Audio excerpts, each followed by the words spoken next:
الرحيم. الحمد لله الذي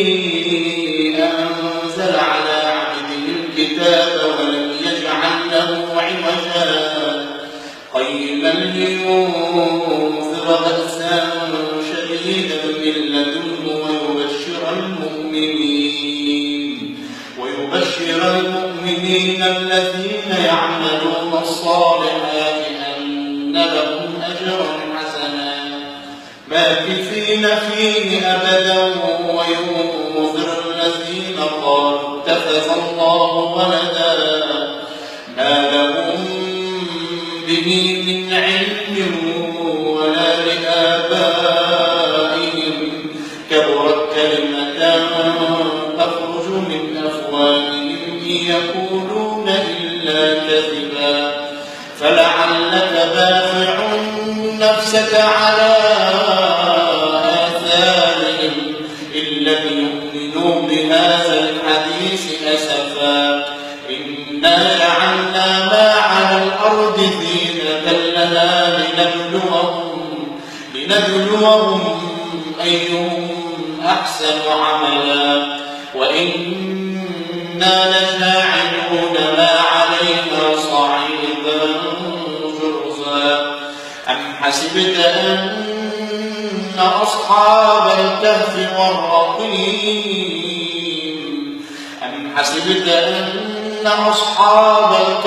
والرقيم كانوا من آياتنا عجبا إذ أوى الفتية إلى الكهف فقالوا ربنا آتنا من لدنك رحمة وهيئ لنا من أمرنا رشدا فضربنا على آذانهم في الكهف سنين عددا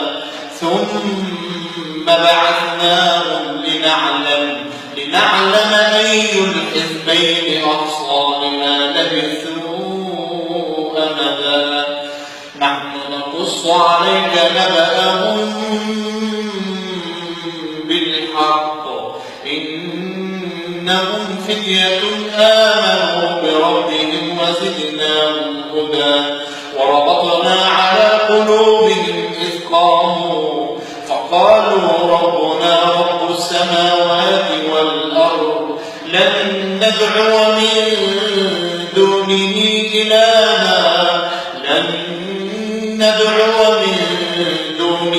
إلها لقد قلنا إذا شططا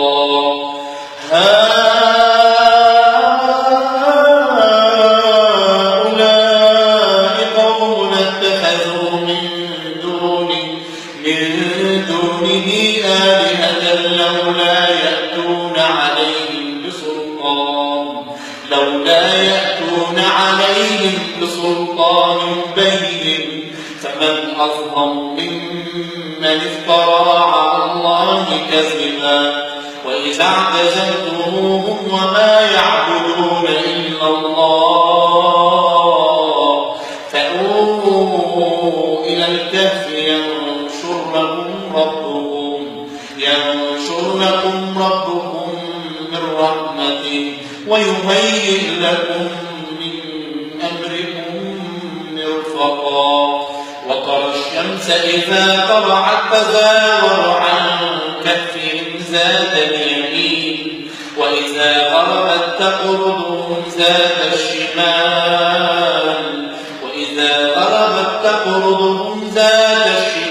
وهم في فجوة منه ذلك من آيات الله من يهد الله فهو المهتد ومن يضلل فلن تجد له وليا مرشدا وتحسبهم أيقاظا وهم رقود ونقلبهم ذات